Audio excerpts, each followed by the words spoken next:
Heading डालिए आर्द्रता, humidity. Humidity का मतलब मैंने आपको पूरा डिस्कस कर चुका था। ये एक तरीके से ओवरव्यू चल रहा है आपका पूरे ज्योग्राफी का। ह्यूमिडिटी क्या होती है? अरे ह्यूमिडिटी क्या होती है? मॉइस्चर इन द एयर, बिल्कुल, percentage of water in the air, simply बिल्कुल सही बात लिख लीजिए, percentage of water in the air, हवा में उपलब्ध नमी की मात्रा, हवा में उपस्थित नमी की मात्रा, सीधी बात है, percentage of moisture available in the air, हवा में कितनी नमी है। मैंने क्या रूल बताया था, कब होगी रेन? क्या 100% था? वर्ड क्या था? एक वर्ड दिया गया था आपको,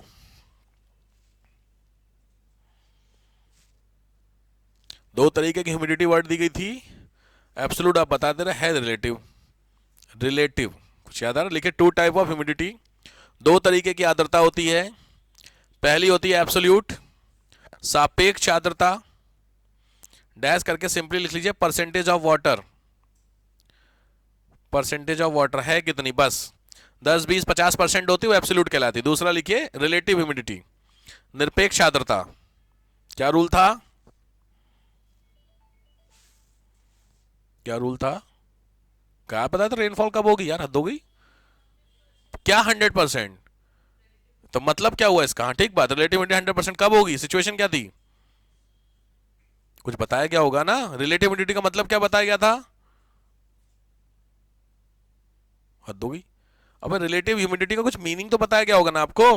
अरे मैंने दो चीजें बताई थी, हवा में परसेंटेज ऑफ वाटर है कितना और उसकी कैपेसिटी कितनी है, यही तो बताया था। तभी तो रिलेटिव का मतलब एक दूसरे से कंपेयर करोगे तभी तो रिलेटिव हुआ। रिलेटिव वर्ड समझते हो ना, सापेक्ष, सिंपली है, आप उसके रिलेटिव ऐसे हैं तभी तो कंपेयर, आप अकेले रिलेटिव थोड़ी हुए। रिलेटिव्स का मतलब क्या होता है हिंदी में? रिश्तेदार। तो रिश्तेदार, आप अकेले रिश्तेदार हैं अपने, तो अपने चाचा मामा हो नहीं ना, तो अपने फिर तो आपके कोई ना कोई चाचा हंस रहे यार, आपके कोई ना कोई चाचा मामा हुए कि नहीं हुए, तो सामने कोई तो चाहिए रिलेशन के लिए। सेम कहानी ह्यूमिडिटी में, जब वर्ड आप यूज कर रहे हैं रिलेटिव ह्यूमिडिटी, तो रिलेटिव मीन्स होता है, दो कंडीशन होती है कि हवा में परसेंटेज ऑफ वाटर है कितना और उस हवा की कैपेसिटी कितनी है, यही तो था। ये दोनों जब 100% हो जाएगा तो वो क्या होगी, रेनफॉल। याद क्लियर है? लिख लीजिए भाई, percentage of water in air, हवा में उपस्थित नमी की मात्रा, ratio water containing capacity of that air, उसी हवा में पानी को धारण करने की क्षमता। समझ में आया रेशियो? तो नीचे वाले के पहले और दूसरे 1:1 लिखिए, इसका मतलब समझ में आ गया। तो 1:1 कटेगा तो क्या होगा, 100 हो गया कि नहीं पूरा पूरा। तो ये 100% हवा में जितनी नमी धारण करने की क्षमता है उतनी अगर उस हवा में है तो बारिश है, 98% में भी बारिश नहीं होगी, ध्यान रखना, सिंपल रूल, ये तो बताया गया था। तो रिलेटिव ह्यूमिडिटी का मतलब है, ठीक बात, आपकी बातें सही है, रिलेटिव ह्यूमिडिटी का मतलब क्या, बट इसको समझाओ जरा कि क्या होता है। क्लियर हो गया? चलो, रिलेटिव ह्यूमिडिटी हो गया, डन। नेक्स्ट आओ, ह्यूमिडिटी का टाइप हो गया, डन। देखो type of rainfall, type of rainfall area, rainfall area, सीधी बात है, वर्ल्ड ग्लोब की बात करेंगे इसमें, तो ग्लोब में सबसे ज्यादा बारिश कहां होती है, ये भी मैंने आपको ज्योग्राफी बताया हुआ था, हाईएस्ट रेनफॉल एरिया, हाँ वो तो जगह पॉइंट हो गया, ठीक बात। वैसे नॉर्मल ग्लोब में कहां होती है, चेरापुंजी तो एक प्लेस हो गया पर्टिकुलर ना। वर्ल्ड की लाइन जो आपने लगाई थी 0 डिग्री वाली लाइन, उसकी बात करो, कोई बात नहीं, सर्किल बनाइए। हाँ कहां पर? इक्वेटोरियल, बिल्कुल सही, तो लिख लीजिए, ध्यान से बनाइए, एक सर्किल बनाइए, बीचों बीच एक लाइन बनाइए। अब ध्यान से बनाना, जो बीचों बीच लाइन है उससे थोड़ा सा गैप देकर के ऊपर करके एक लाइन खींचो, जरा सा गैप देके, और वहां 10 डिग्री लिख लो। समझ में आया? अब 10 के ऊपर लिखो, थोड़ा सा गैप ज्यादा देके 23, 23.5 हो गया। 23.5 के ऊपर एक लाइन खींचो, लिखो 45, 45, उसके ऊपर लिखो 66.5 और सबसे ऊपर 90। सिस्टम समझ में आया? कोई कंफ्यूजन नहीं? तो 0 से जो 10 डिग्री वाली है ये है, डैश करके लिख लो, हाईएस्ट रेनफॉल। दुनिया में सबसे ज्यादा बारिश 0 से 10 में होती है, इसी को बोलते हैं equatorial rain forest. Equatorial rain forest, this is known as a विश्वत रेखीय वर्षा। इक्वेटोरियल रेन लिखिए, not forest, equatorial rain forest हम मिलते हैं। विश्वत रेखीय वर्षा, दुनिया की सबसे ज्यादा बारिश, तो नीचे से जब ऊपर की तरफ चलेंगे तो रेनफॉल क्या होती जाएगी, कम होती जाएगी, सिंपली, ठीक है। टेम्परेचर कम होता जाएगा, रेनफॉल कम होती जाएगी, क्या बढ़ता जाएगा, 0 से 90 की तरफ हम चलेंगे नॉर्दर्न, तो क्या बढ़ता जाएगा, प्रेशर बढ़ता जाएगा। ठंडा होते जाएगा तो प्रेशर बढ़ता है कि गर्मी में प्रेशर बढ़ता है, फिजिक्स का बेसिक फिनोमिना है, तो बेसिक फिजिक्स पढ़ी होगी आपने, टेम्परेचर प्रेशर वहां पता होगा आपको। प्रेशर बढ़ता है कम होता है, कुछ आइडिया बताइए बताइए। नीचे से ऊपर की तरफ चलेंगे 0 से 90 की तरफ, तो ऑब्वियस बात है क्या बढ़ता चलेगा, सर्दी बढ़ेगी सर, सर्दी बढ़ रही, टेम्परेचर डाउन हो सर्दी बढ़ रही कि नहीं बढ़ता, आंसर तो सर्दी नहीं हुआ आपका, आंसर हुआ इन्होंने बढ़ा प्रेशर बढ़ेगा, कॉन्फिडेंस है नहीं, तुक्का ही है। अरे सीधी बात है, प्रेशर गर्मियों में देखो सिंपल है, आप किसी चीज एयर को गर्म करो, कोई चीज गर्म करने पर फैलती है कि सिकुड़ती है, सिंपल लॉजिक। भाई कोई भी चीज गर्म करेंगे, छोटा सा आप एक सॉलिड लेके आओ, उसको गर्म करो, मेल्ट होकर फैलेगा कि नहीं फैलेगा, तो सिंपल लॉजिक है, जब कोई चीज गर्म होगी तो फैलेगी, तो इसका रिवर्स ऑर्डर में काम करेगा, सर्दी होती तो सिकुड़ जाएगी, तो जब सर्दियों की सिकुड़ जाएगी इसका मतलब प्रेशर ये बढ़ रहा है, यहाँ पे प्रेशर बढ़ रहा है कि घट रहा है, ऐसे हो रहा है तो प्रेशर हल्का हो रहा है, और ऐसे हो रहा था और प्रेशराइज होता जा रहा है कि नहीं होता जा रहा, तो सिंपल बात है, जब सर्दी होगी तो जब 0 से 90 की तरफ तक तो प्रेशर इंक्रीज होगा, तो क्या बढ़ेगा, दाब बढ़ेगा, तभी तो टेम्परेचर और प्रेशर एक दूसरे के रिवर्स होते हैं हमेशा, ये बेसिक रूल होता है, याद है 3 rule, Boyle's law, Charles law, physics पढ़ी होगी 10 तक तो आप लोगों ने, फिजिक्स की क्लास में गए थे कभी, बायोलॉजी क्लास में रह के हम बाहर चले आए, ठीक बात है। तो Boyle's law, Charles law, Kirchhoff नियम वगैरह कुछ याद है, कुछ ओम्स वगैरह, कोई दिक्कत नहीं है, तो उसमें बोलता है temperature is inversely proportional to pressure, temperature बढ़ेगा तो प्रेशर कम होगा, ये ध्यान रखिएगा, ठीक है। चलो ये हुआ तुम्हारा क्या क्या चल रहा था यार, ठीक, डन।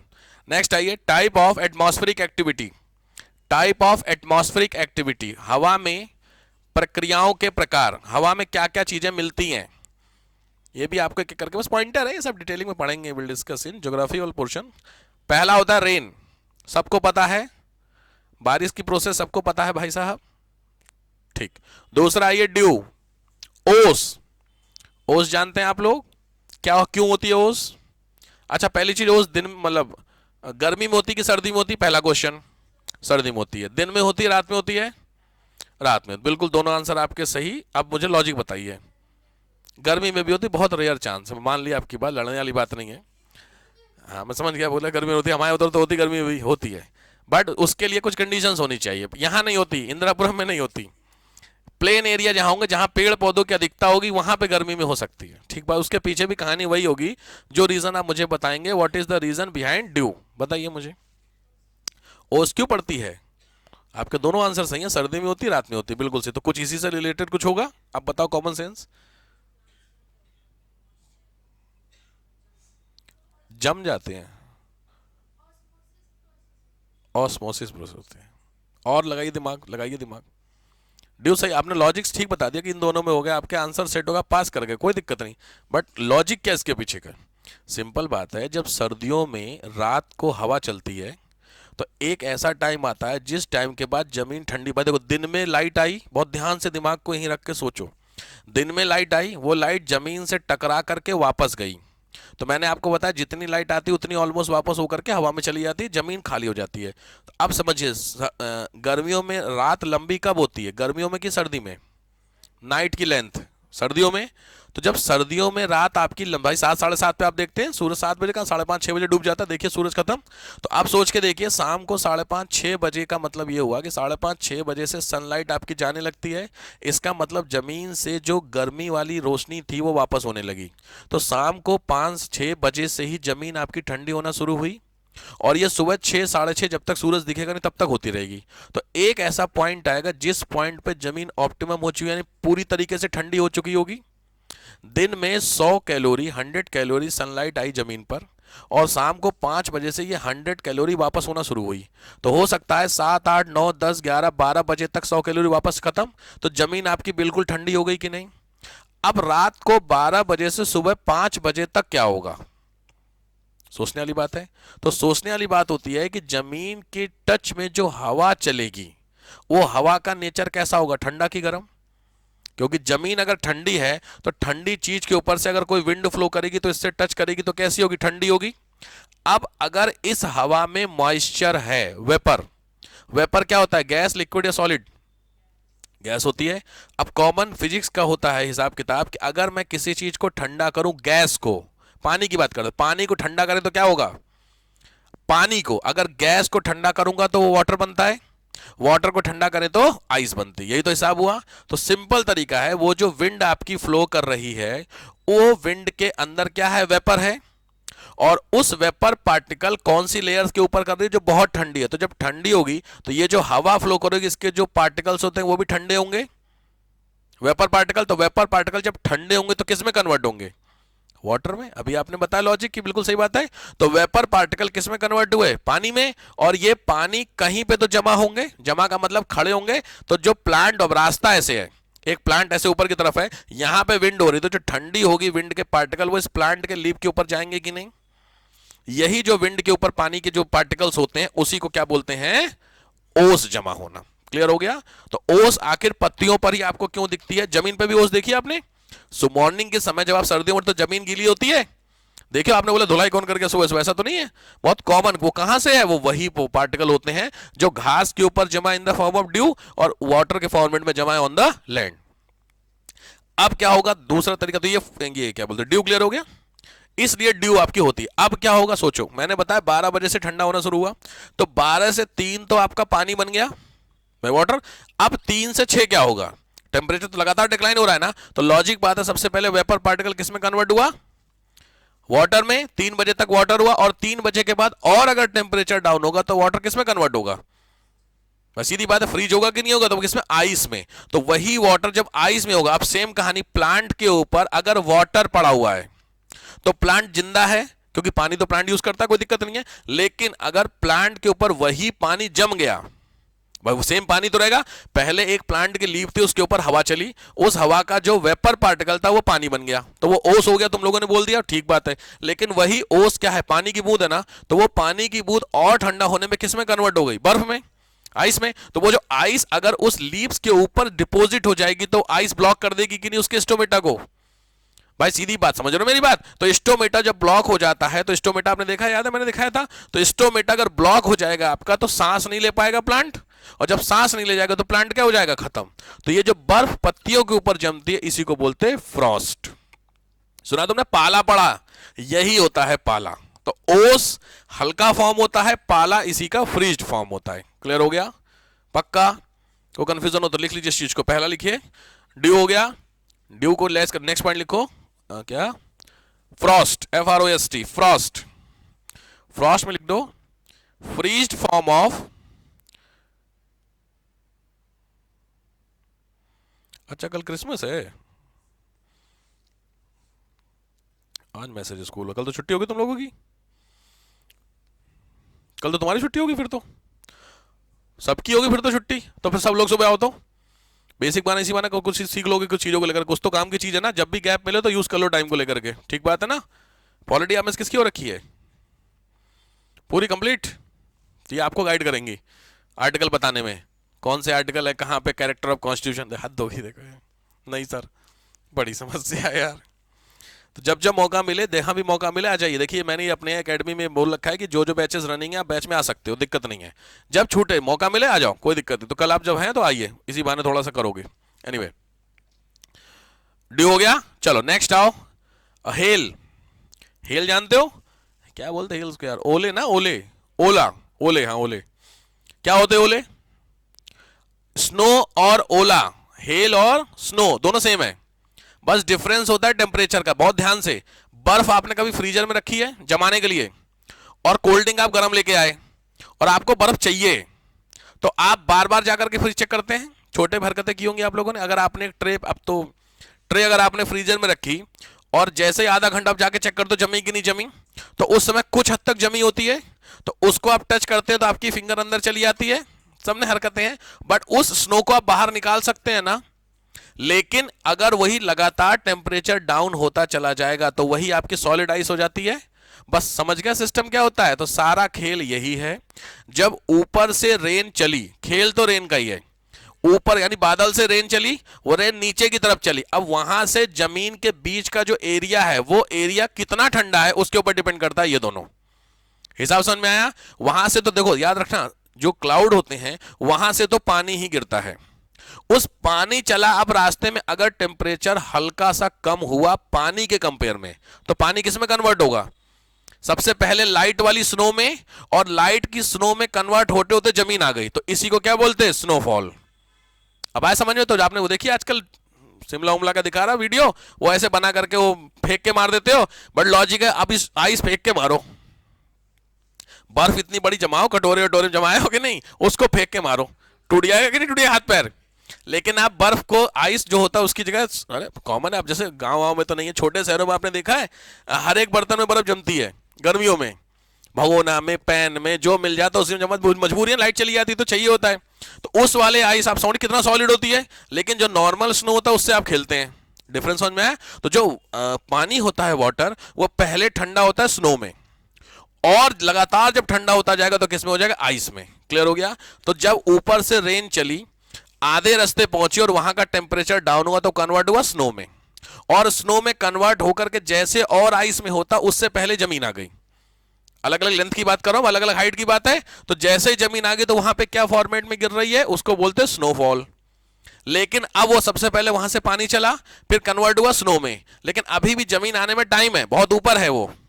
तो सीधी बात है, वो जो स्नो होगा वो और सॉलिड हो जाएगा कि नहीं हो जाएगा, और वही जो सॉलिड हो जाएगा वो क्या हो गया, पढ़े हैं कभी, मारे हैं कभी, बोले नहीं मारे आप कभी दोस्ती वोस्ती में, फ्रेंड से में बड़ा है भाई, सीधी बात, ओले टक टक बड़े गिरते हैं। और बड़ा अच्छा एक मुहावरा भी है, क्या ओले पड़ते, कौन सा मुहावरा, हाँ, सिर मुड़ाते ही ओले पड़े, इसका वाक्य प्रयोग करिए हिंदी में, बोला हिंदी में बोला, वाक्य प्रयोग करिए, सर मुड़ाते ही ओले पड़े, वाक्य प्रयोग करिए। पहले तो इसके भावार्थ समझाइए मुझे, भावार्थ समझते कभी क्या कहना चाहता है, सुना है। तो सर मुड़ाते ही ओले पड़े, इसका मीनिंग क्या हुआ, अरे कोई काम शुरू करते ही आपका क्या होगा, गड़बड़ हो गया। सर मुड़ाने का मतलब आपने बाल खत्म करवाओ, एकदम से ओले पड़ गए, खत्म हो गया आपका हिसाब किताब, मीनिंग ये हुआ। ठीक बात, तो इसको वाक्य प्रयोग फिर करिए, मैं इसे जानू हिंदी चेक कर रहा हूं यार तुम लोग की, मुहावरों का वाक्य प्रयोग 10 तक तो किया ही हो गए। कोई भी एग्जाम्पल दीजिए, कोई काम आपने शुरू किया होते ही खत्म हो गया, बोले गड़बड़ हो गया, तो उसी को तो बोलेंगे, बताइए।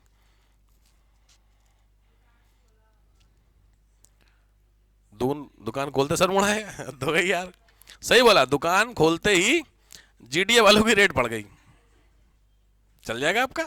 आपने खोल स्टार्ट किया और स्टार्ट करते गड़बड़ होगी कहानी, बिल्कुल सही बात है। वाक्य, अबे यार हिंदी में पढ़े होगे तुम लोग ना, वाक्य प्रयोग करोगे, लोकोक्तियां सुने हो, लोकोक्तियां क्या होती हैं, लोकोक्तियां कोई एक एग्जाम्पल, कोई एक लोकोक्ति का, बिल्कुल सही बात है, भैंस के आगे बीन बजाना, सुना है, ये एक मुहावरा नहीं है ना, मुहावरे से मतलब ईडीएम और फ्रेजेस, तो ईडीएम्स होते हैं ना, फ्रेजेस पूछ रहा हूं मैं आपसे, एक भैंस के आगे बीन, और बिल्कुल सही, अंधों में का मुहावरा है, अंधों में काना राजा, वो ईडीएम से, ठीक बात है। देखो लोकोक्ति का मतलब लोक उक्ति, लोक का मतलब हुआ फॉक, जो जो गांव नहीं पुराने होते, उसकी उक्ति मतलब स्टेटमेंट, जो गांव देहात में बहुत कॉमन स्टेटमेंट बोले जाते थे, जो जनरली बड़े बुजुर्ग बहुत ज्यादा फ्लो में, पता है गांव देहात में खतरनाक वाली लोकोक्ति होती हैं, और आपको उसका मीनिंग जब समझ में आएगा तो आपको लगेगा कितना डेंस मीनिंग था इसका।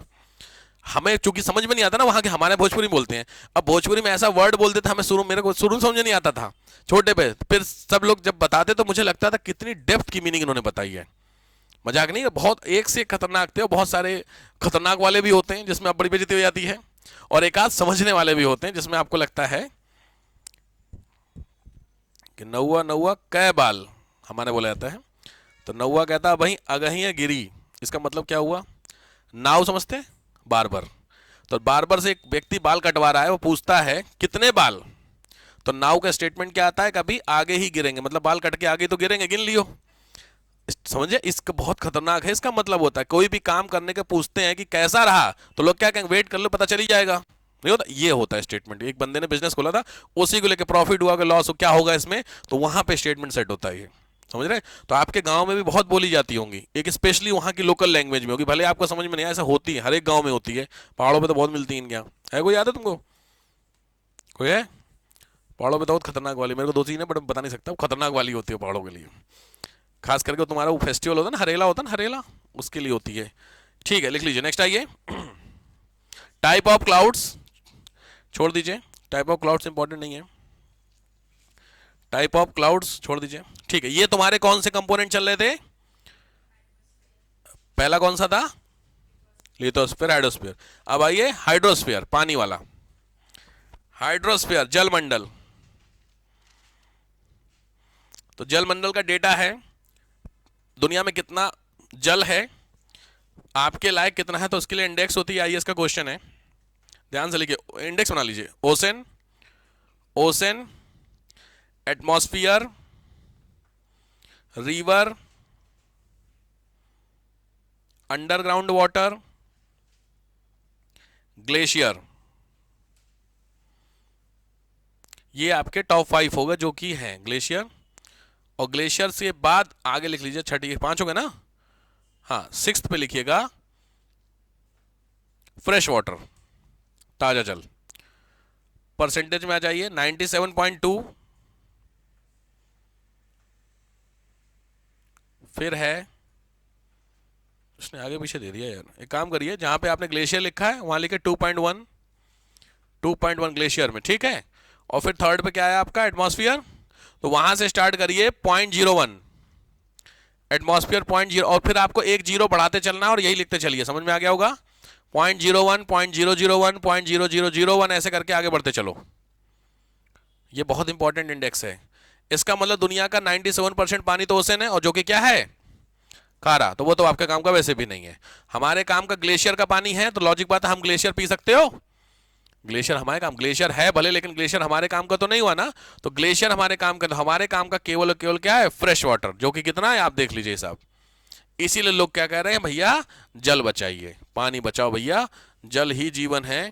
क्योंकि पानी अगर आपके मोहल्ले में, आपकी सोसाइटी में, आपके घर में एक दिन नहीं आया तो कहर हो जाता है। देखिए, नल से भर के लाए कभी आप लोग? हैंडपंप से पानी भर के लाए? यहाँ पे हैंडपंप है कहीं गांव में? हाँ वहाँ उधर तो है, यहाँ तो नहीं है भाई साहब। अलग ही लेवल का होता है सोसाइटीज़ में, खास करके जो हायर सोसाइटी, हाई राइज वाली बिल्डिंग होती है, उसमें बड़ी दिक्कत होती है। क्योंकि भाई साहब लिफ्ट से पानी लाओ, लिफ्ट कहीं ख़राब होगी तब तो फिर भगवान ही जाने। तो चढ़ चढ़ करके पानी, वो देखें वो कौन सा एपिसोड था ना तारक मेहता का, है ना, पानी वाला ही है ना, वो चिपक गया था उसके, बाबूजी चिपक गया था जिसके ना, वो अलग ही लेवल का बनता है भैया, अलग ही कैरेक्टर है। आपके यहाँ नहीं कोई जेठालाल है? आपकी फैमिली में भी एक आध जेठालाल हो, पोपट, ये दो कैरेक्टर होते ही होते हैं। पोपट तो गई आपके नहीं, पोपट वाले। ठीक है, तो ये हो गया आपका ये वाला। ठीक है, नेक्स्ट आइए, इसी में ही सॉल्ट ऑफ सी, समुद्र में मिलने वाले नमक। सॉल्ट तो इधर लिखो, सॉल्ट इधर लिखो परसेंटेज, बहुत फेमस क्वेश्चन है। कौन सा सॉल्ट कितना ज्यादा मिलता है सी में? तो पहला है NaCl, MgCl2, MgSO4, CaSO4, KSO4। यहाँ ध्यान रखिएगा, SO4 जो होता है वो सल्फेट होता है, ठीक है। Cl2 क्लोराइड होता है। Cl3 जो होता है वो क्लोराइड होता है, ठीक है। केमिस्ट्री की थोड़ी सी, Cl2 आपने लिखा है तो वो क्लोराइड होगा। सोडियम क्लोराइड जानते होंगे, खाने वाला नमक। समुद्र का पानी आप लोग पिए हैं, मतलब मुंह में कभी गया है आपके? सी वाटर टेस्ट देखें कैसा होता है। और आपके घरों का जो पानी आता है उसका जो खारी बेल्ट है, इधर की पूरी अहिंसा खंड की पूरी बेल्ट पूरी खारी है ना, तो वहां की जो बेल्ट का टेस्ट हो, आपने खारा पानी पिया है कभी? बहुत जगह बेल्ट ही ऐसी होती है, मजबूरी होती है, दोनों में डिफरेंस होता है कुछ। जो सी वाटर का टेस्ट अगर किया होगा तभी बोलना, सी वाटर का पानी भी आपके मुंह में गया हो और नॉर्मल सॉल्टी वाटर भी आपके में गया होगा, दोनों में डिफरेंस हो जाता है, just because of the components. ये जो आपने कंपोनेंट इसके नाते होता है, ठीक है। जो आप खारा पानी पीते हो NaCl होता है, और जो समुद्र होता है उसमें ये सब होता है, इसलिए बहुत गंदा वाला टेस्ट आता है। सी वाटर तो अलग ही होता है यार, समुद्र में बस नहाने नहाने के लिए अच्छा लगता है, इसीलिए सी से निकलने के बाद फिर आदमी घर में आके नहाता है, ठीक है, पूरा अजीब हो जाती है। उसके पीछे का रीजन यही है, ठीक बात। एवरेज लिखिए सैलिनिटी, अच्छा ये NaCl लिखिए 77, 77, 10, 4, 3, 2 परसेंटेज है ये, सबसे ज्यादा उसकी कंपेरेटिवली, ठीक है। चलो, एवरेज सैलिनिटी लिख लो 35। नेक्स्ट हेडिंग एमलेक्स पॉइंट, एवरेज सैलिनिटी लिखो 35। एक चीज ध्यान रखिए, जो सैलिनिटी लवणता खारापन, उसको सैलिनिटी का मैं इंडेक्स उधर भी बताया था आप लोगों को, तुम लोग नहीं हुए। परसेंटेज बनाओ साइन, उसमें नीचे वाला जो डॉट आपने लगाया वहां 2 डॉट लगा देना, ये सैलिनिटी को दिखाता है। ये इसका प्री का क्वेश्चन है, समझ गए। परसेंटेज में एक स्लैश खींचते ऊपर नीचे डॉट डॉट लगाते हो, तो नीचे वाले डॉट के आगे 2 डॉट, मतलब 1 डॉट और 1 डॉट, 2 डॉट लगेंगे नीचे और ऊपर 1 लगेगा, समझे। ये सैलिनिटी को रिप्रेजेंट करता है। चलो, average salinity low 35। It clear means 1000 litre, 1000 मतलब ग्राम पानी में, सिंपली 1 लीटर में, 1 लीटर में 35 ग्राम क्या मिला दो, नमक। ये होती है आपकी 35 का मतलब होता है, समझ गया। सिंपली भाषा में 1 लीटर पानी में 35 ग्राम आप क्या मिलाइए, नमक। सिंपली 35 ग्राम, आप जो एक नमक होता है आपके घरों में, चम्मच छोटा वाला स्पून, वो 10 ग्राम का होता है, ठीक है। तो 3 चम्मच आप मिलाइए नमक, किसमें, 1 लीटर पानी, 1 लीटर की बोतल में, तो उतना खारापन एवरेज होता है समुद्र का। बट सोच के देखिए, मैं टॉप 3 आपको सैलाइन वाटर लिख लो। टॉप 3 सैलिनिटी, सबसे ज्यादा जो सैलाइन होता है वो है आपका वॉन लेक। वॉन लेक, उसकी सैलिनिटी है 330। सोच समझ में आ गया। तो 3 चम्मच मिलाने में ये हाल है, 35 चम्मच आपको मिलाना होगा 1 लीटर में। अब आप खुद समझ जाओ सैलिनिटी क्या होगी भैया। वॉन, VAN, वॉन लेक होता है टर्की की, 330, समझ गए भाई साहब। तो 1 किलो पानी में, 1 लीटर पानी में 330 ग्राम नमक मिला लीजिए, आप खुद सोचिए। इसीलिए जितना ज्यादा पानी सैलाइन होगा उतना ज्यादा उसकी डेंसिटी बढ़ेगी, इसीलिए आप उसमें डूबेंगे नहीं। फिजिक्स का फिनोमिना होता है, जितना ज्यादा सैलाइन पानी होगा उसमें आप नहीं डूबेंगे। कौन से प्रिंसिपल से डूबते हैं, बॉयंसी का किसका प्रिंसिपल है वो, आर्किमिडीज का प्रिंसिपल। बांट के आंसर बता रहे, आर्किमिडीज का प्रिंसिपल होता है, बॉयंसी वाला सुना है। तो उसके लिए जो रूल होता है, जितना ज्यादा इम्प्योरिटी मिलती चलेगी पानी में, उतना ज्यादा कम पॉसिबिलिटी होगी आपके डूबने की। जितना ज्यादा साफ पानी होगा उतना जल्दी आप डूबेंगे। तो अगर कभी भी आपसे पूछे नदी और समुद्र में जल्दी डूबने की संभावना किसमें है, तो आंसर होगा रिवर। समझ में आया रीजन। डिस्टिल वाटर का एक पॉन्ड है, उसमें तुरंत डूब जाएंगे, क्योंकि मैंने बताया सबसे ज्यादा साफ होता है डिस्टिल वाटर, उसमें आपको मिनट भर में लगा डूब जाएंगे तुरंत। बाकी समझ में आया रीजन, कुछ सैलिनिटी का पोर्शन होता है। चलो, इसीलिए खैर खैर खैर वो तो दूसरी चीज है। तो पहला क्या लिखा है, वॉन लेक, बाकी लिस्ट में आपको बताऊंगा इसकी। चलो डन। ये सारे तुम्हारे कौन से फैक्टर हो गए, एबायोटिक। और दूसरे होते हैं बायोटिक कंपोनेंट, छोटा सा है बायोटिक कंपोनेंट। बायोटिक में पहला होता है तुम्हारा प्लांट्स। प्लांट्स के बारे में मैं पूरा डिस्कस कर चुका हूं, याद है, प्रोड्यूसर, प्राइमरी प्रोड्यूसर, ये वो सब पूरा तामझाम, तो आपको पूरा पता होगा ये। दूसरे होते हैं एनिमल सिस्टम। एनिमल भी आपको मैंने बताया था, कुछ एनिमल्स होते हैं जो अपना खाना खुद बनाते हैं, जैसे कोई एनिमल्स जो अपना खाना खुद बनाते हैं, ब्लू ग्रीन एल्गी, BGLG बोलते हैं उनको, काई वाला जो पोर्शन होता है वो। और बाकी सारे एनिमल क्या होते हैं, हीटरोट्रॉपिक, सुना होगा, जो क्या बोलते हैं, परपोषित, दूसरे का खाना बनते हैं इस तरीके से।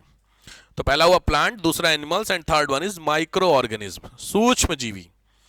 माइक्रो ऑर्गेनिज्म का आपको पता होगा, बैक्टीरिया और वायरस। बैक्टीरिया और वायरस की सारी कहानी होती है।